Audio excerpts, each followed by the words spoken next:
आज हम स्थिर वैद्युतिकी के अंतर्गत पढ़ेंगे कूलाम का नियम। तो कूलाम के नियम को पढ़ने से पहले हम जिस चीज़ का अध्ययन करने जा रहे हैं कूलाम नियम के अंतर्गत वो है स्थिर वैद्युत बल, जिसको हम कूलाम बल भी कहते हैं। तो ये होता क्या है, दो स्थिर बिंदु आवेशों के बीच लगने वाला आकर्षण या प्रतिकर्षण बल को हम स्थिर वैद्युत बल या कूलाम बल कहते हैं। अब यह आकर्षण और प्रतिकर्षण आप जानते ही हैं कि कब लगता है, जब दो समान आवेश होते हैं तब प्रतिकर्षण बल लगेगा। जैसे दो धनावेशों में प्रतिकर्षण, दो ऋणावेशों में भी प्रतिकर्षण। जब विपरीत आवेश होंगे, एक धनावेश और दूसरा ऋणावेश, तब आकर्षण बल लगेगा। तो यदि दो स्थिर बिंदु आवेश Q1 और Q2 हैं, दोनों समान आवेश के होंगे, तब इनके अंतर्गत जो स्थिर वैद्युत बल लगेगा वो आकर्षण होगा। और यदि दोनों आवेश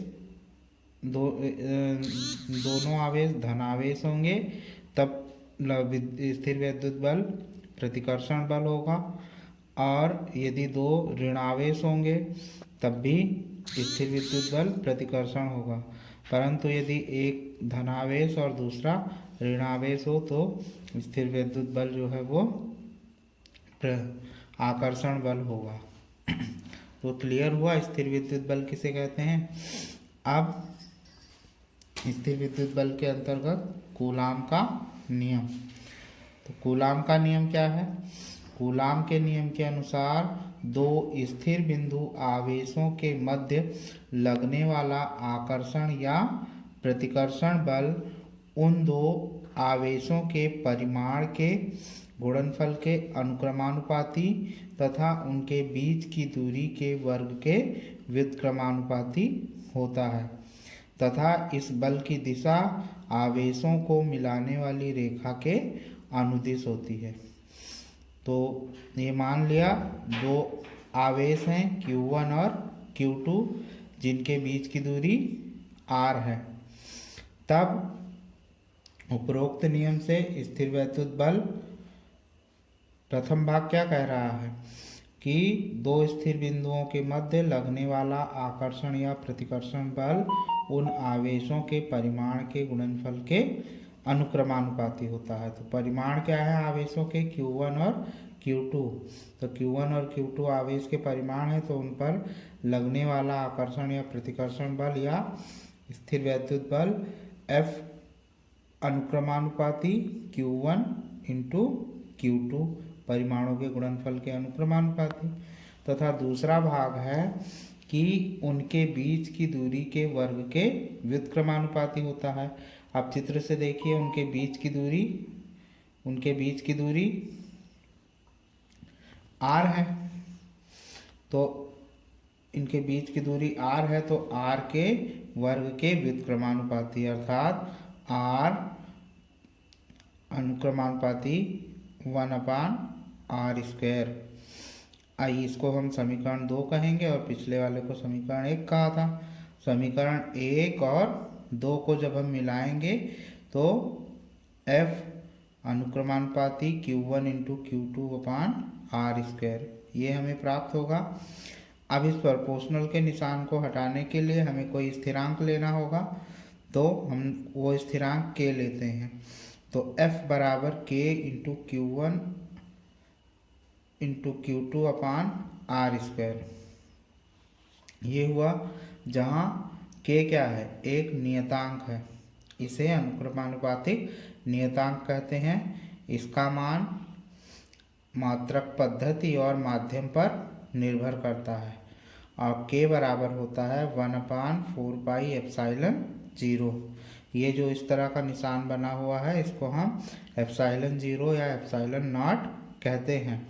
ये निर्वात की वैद्युतशीलता है। ε0 या ε0 क्या है, निर्वात की वैद्युतशीलता। तो इस प्रकार F बराबर हो जाएगा 1/4πε0 into Q1 Q2 upon R square. चलो तो अब इसकी निर्भरता देखते हैं हम।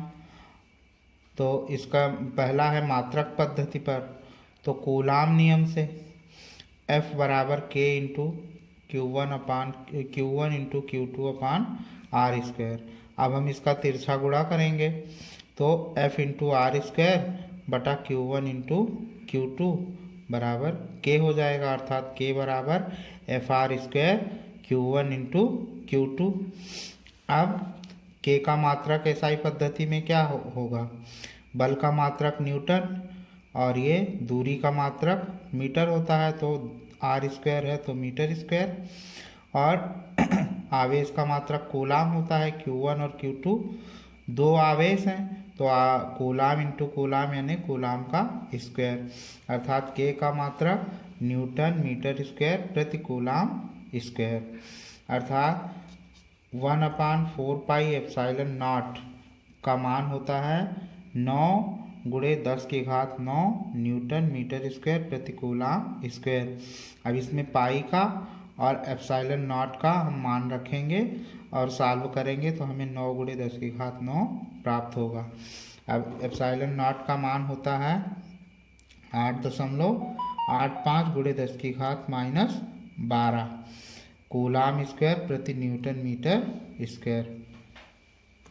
अब ये उल्टा क्यों हुआ, क्योंकि यहाँ इस मान से हम यदि एप्सिलॉन नॉट का मान निकालेंगे तो तिरछा गुणा करना पड़ेगा, जिसके कारण सभी मात्रकों का जो है वो परिवर्तित हो जाएगा, तो ये हो जाएगा कूलाम स्क्वायर प्रति न्यूटन मीटर स्क्वायर। अब सीजीएस पद्धति में K का मान क्या होगा, तो सीजीएस पद्धति में मान ज्ञात करने के लिए हम लिखेंगे K बराबर 9 × 10⁹ हुआ। अब न्यूटन है तो न्यूटन का मात्रक होता है सीजीएस पद्धति में डाइन, तो 1 न्यूटन बराबर 10⁵ डाइन, तो ये न्यूटन से 10⁵ डाइन हुआ, और गुणे मीटर स्क्वायर, तो 1 मीटर में 100 सेंटीमीटर होते हैं, स्क्वायर है इसका इसलिए ये स्क्वायर, तो 10⁵ डाइन और 100⁵2 सेंटीमीटर स्क्वायर हो जाएगा। और कूलाम का सीजीएस मात्रक होता है स्टेट कूलाम, तो 1 कूलाम बराबर होता है 3 × 10⁹ स्टेट कूलाम, तो चूँकि यहाँ कूलाम का स्क्वायर है इसलिए ये कूलाम का इतने का होल स्क्वायर और स्टेट कूलाम का होल स्क्वायर हो जाएगा। तो K बराबर 9 × 10⁵ × 10⁵ 5 ×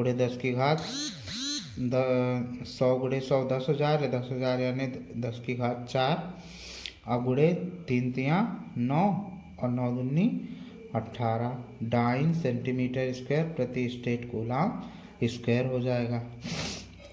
तब ये 9 से 9 कैंसिल, 10⁻18 से 10⁻18 कैंसिल, तो K का मान 1 हो जाएगा। तो K का मान 1 डाइन सेंटीमीटर स्क्वायर प्रति कूलाम स्क्वायर होता है। ये सीजीएस पद्धति में K का मान जो है वो 1 होता है, और एसआई पद्धति में K का मान 9 × 10⁹ न्यूटन मीटर स्क्वायर प्रति कूलाम स्क्वायर होता है। अब दूसरी बात जो है, इसकी निर्भरता हम मात्रक पद्धति पर करेंगे, माध्यम पर करेंगे। तो कूलाम नियम के अनुसार निर्वात में F बराबर 1/4πε0 into Q1 Q2 upon R square होता है। अब किसी माध्यम में स्थिर वैद्युत बल F बराबर हो जाएगा 1/4π। अब हम एप्सिलॉन 0 को हटा देंगे क्योंकि एप्सिलॉन 0 निर्वात की वैद्युतशीलता है। अब हमें माध्यम में ज्ञात करना है तो उसके लिए हम एप्सिलॉन m लिखेंगे। एप्सिलॉन m क्या होगा, उस माध्यम के लिए वैद्युतशीलता, तो Q1 into Q2 upon R square. इसको समीकरण 1 कहेंगे, इसको 2 कहेंगे। तो समीकरण 1 और 2 से, समीकरण 1 और 2 से हल करेंगे, या समीकरण 1 में 2 का हम क्या करेंगे, भाग देंगे। तो F निर्वात बटा F माध्यम, तो F निर्वात का मान 1/4πε0 इंटू Q1 Q2 अपान R² होल अपान हो जाएगा पूरे का बटा 1/4πε इंटू Q1 Q2 अपान R²। तो 1/4π से 1/4π कैंसिल हुआ, Q1 Q2 से Q1 Q2 कैंसिल हुआ, R² से R² कैंसिल हुआ। तो आपका आ जाएगा F निर्वात बटा F माध्यम बराबर ε m अपान ε0। ये ε m पलट के ऊपर जाएगा तो ये ε0 नीचे हो जाएगा। इसके बराबर जो मान होगा उसको कहेंगे एप्सिलॉन आर, जहाँ एप्सिलॉन आर क्या है, आपेक्षिक वैद्युतशीलता या परावैद्युतांक है। इसको हम आपेक्षिक वैद्युतशीलता या परावैद्युतांक कहेंगे। तो एप्सिलॉन आपेक्षिक वैद्युतशीलता एप्सिलॉन आर बराबर होता है ε m अपान ε0। अर्थात किसी माध्यम की वैद्युतशीलता व निर्वात की वैद्युतशीलता के अनुपात को हम आपेक्षिक वैद्युतशीलता या परावैद्युतांक कहते हैं।